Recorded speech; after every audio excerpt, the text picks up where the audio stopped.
Welcome to this explainer. Look, today we're stepping completely out of the usual political noise and diving into a definitive scientific framework that explains the massive shifts we're seeing in global trade right now.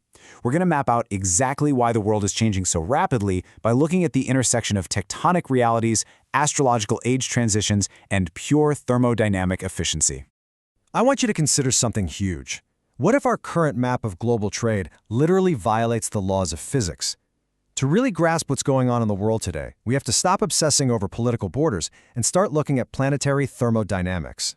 Our heavy reliance on ocean freight isn't some grand economic triumph. It's actually a massive, energy-wasting anomaly that directly contradicts the physical geography of our own planet. Here is our roadmap for today. We're covering 5 key areas: the geography of global entropy, the oath as an entropy trap, the Cyrus containment model, the rebirth of scientific reason, and finally, the Aquarian networked correction. Let's jump right in. Section 1. The geography of global entropy. The absolute foundation of this analysis is the physical geological reality of the Earth itself. We really have to stop viewing the Iranian plateau as just another geopolitical state and start recognizing it for what it physically is: the central processing unit, the tectonic CPU of the entire Eurasian landmass. By ignoring that CPU, our reliance on maritime trade has created what we call an entropy tax. For centuries now, this artificial, dogmatic architecture has forced global trade out into the oceans and squeezed it through narrow maritime choke points. This isn't a natural flow at all. It forces a massive waste of time and fuel. It's a high-friction model that results in a severe thermodynamic error. And honestly, the global economy is paying the price for it every single day. When you stack these two systems up against each other, the reality is pretty stark. Our current maritime model, it's a historical anomaly, artificially propped up by global choke points. On the flip side, the natural land-based flow of the ancient royal roads is practically a geological inevitability. The royal roads give us high efficiency, direct paths, and true networked integration right across that tectonic CPU of Eurasia. Moving on to Section 2, the oath as an entropy trap. You might be wondering, how did humanity get so scientifically derailed into this inefficient maritime setup in the first place? Well, it goes back to a massive psychological shift in ancient history. We started with the Sumerian concept of Asha, which was beautifully aligned with scientific principles of order, balance, and the diversity of life. But then, severe global climate shifts threw human governance into absolute drought survival mode. That fear birthed the Babylonian Code of Hammurabi. It was a binary, fear-based system of strict do's and don'ts, and it literally became the foundational template that divided the East from the West. Under that Babylonian mindset, the oath became the ultimate entropy trap.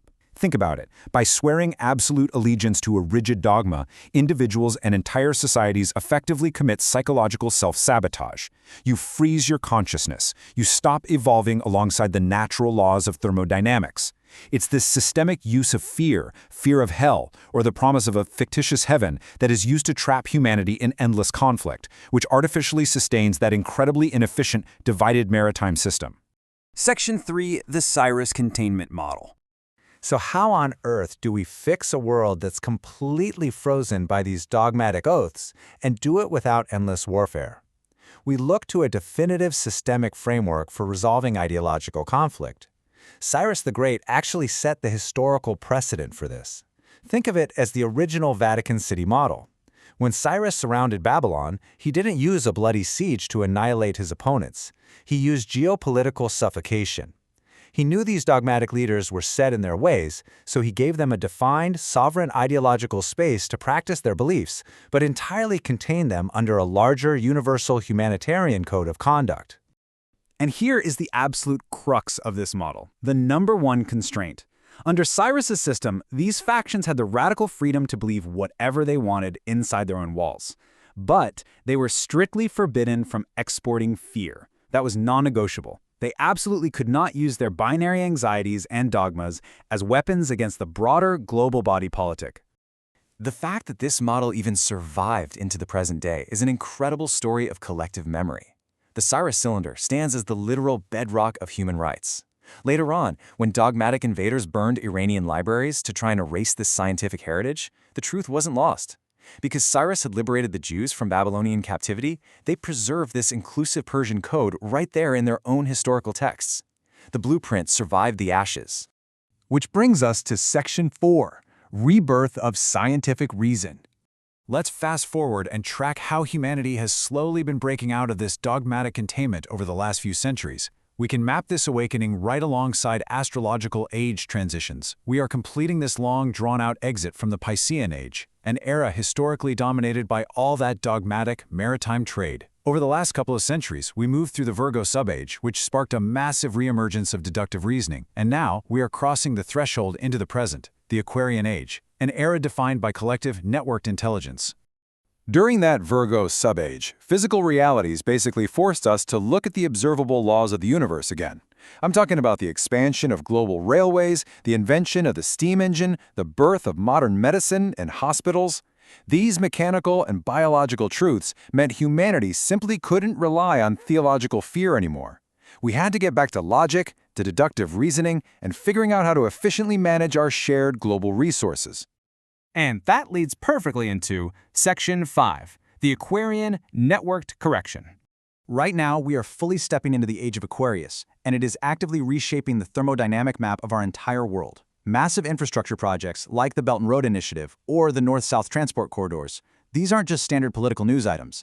They are the physical manifestation of the Aquarian Age.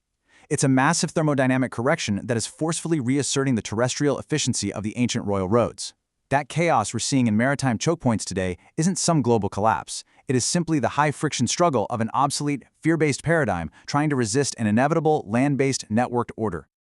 I want to leave you with this one immovable reality.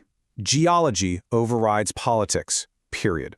No matter what short-term political chaos is dominating the news cycle, the sheer, undeniable energy demands of our planet dictate that we are returning to the natural center of the world. The land-based efficiency of the Iranian plateau will inevitably override the friction of the waterways. So, as we watch this thermodynamic correction unfold, ask yourself, are our global institutions truly ready to abandon those old maritime entropy traps and finally embrace the return of the royal roads?